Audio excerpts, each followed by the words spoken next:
There are 3 things a man secretly fears the most when he's hurt a woman. And today, I'm going to tell you exactly what they are. These aren't tricks or games. They're deep, psychological shifts that hit a man where it hurts: his ego, his sense of control, and his image of you. So if you're dealing with someone who's taken you for granted, listen closely. But fair warning, don't let your husband or boyfriend hear this video.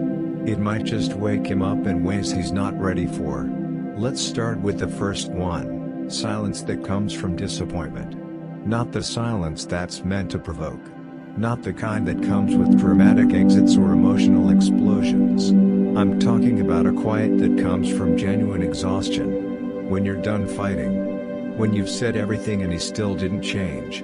That's the kind of silence that shakes a man. Because when you go quiet out of pain, he knows something's different. He senses that you've finally let go. That's when the panic starts. You don't need to scream. You don't need to explain 10 times. You simply stop checking in. You stop asking how he's doing. You stop being curious about his life. Instead, you say one simple thing: all the hurt, all the tears, they've numbed me. I don't chase what doesn't value me anymore. And after that, you say nothing. No replies. No double texts. Just calm. Complete distance.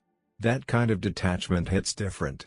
It forces him to sit in the silence and wonder if he's truly lost you. And the truth is, men don't process loss until they feel it. So give him that space, not for revenge, but for clarity. Now, let's talk about the second thing: losing your expectations. This one is powerful, because most of our heartbreak comes from one thing: hoping people will be who they are not. The more you expect from someone who keeps letting you down, the more you suffer. But when you stop expecting, something shifts. He no longer holds power over your emotions. You stop asking why he did it. You stop hoping he'll explain. You stop needing him to prove anything. Instead, you tell yourself, anyone who truly loves me will show it. If not, I'd rather spend my energy on myself. You take back your time, your thoughts, and your peace. And when you stop revolving around him, he feels it. It throws him off. It makes him question his own worth. He starts remembering your presence, your support, your love, and suddenly, the absence is deafening. Here's the third and maybe the most important: not missing him anymore. This is where most women struggle, because we're taught to forgive, to hold on, to hope for change. And sometimes, women try to punish a man by loving him again, only to walk away when he's attached. But let me tell you, that backfires more often than it heals. Because when you let someone close again, you risk getting hurt deeper than before. And the truth is, if he didn't value you before, he might not value you now. The real power is in giving up completely. Not from bitterness, but from strength. When you show him, not with words, but with actions, that your world continues without him, it shakes his identity. Because deep down, men crave being irreplaceable. And when they realize they're not, that's when they feel real regret. You can say this with confidence: if your heart couldn't hold mine with care, then I'd choose to protect it myself. Your world no longer includes me, and mine no longer needs you to shine. Then go live that life. Smile, grow, heal, and let him see, or hear from others, that you're doing better without him. That's when it really hits.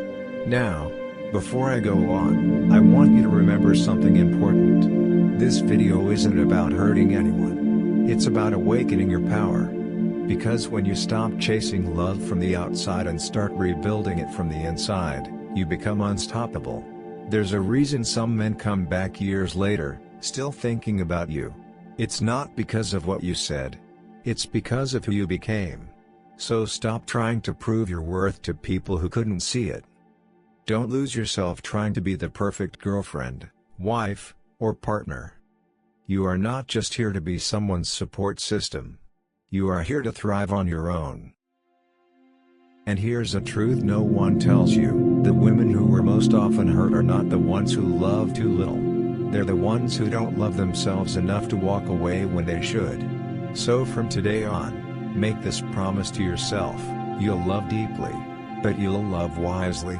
You'll give, but only to those who give in return. You'll forgive, but you won't forget who you were in the process. You are not too emotional. You are not too much. You are not hard to love. You just haven't met someone who can love you the way you love others. And until you do, you'll keep choosing you, again and again. Because the only love you should chase is your own. If this video spoke to your soul, hit that like button. Subscribe for weekly psychology-based love advice, and share this with a sister who needs to hear it. Your power begins where your silence starts.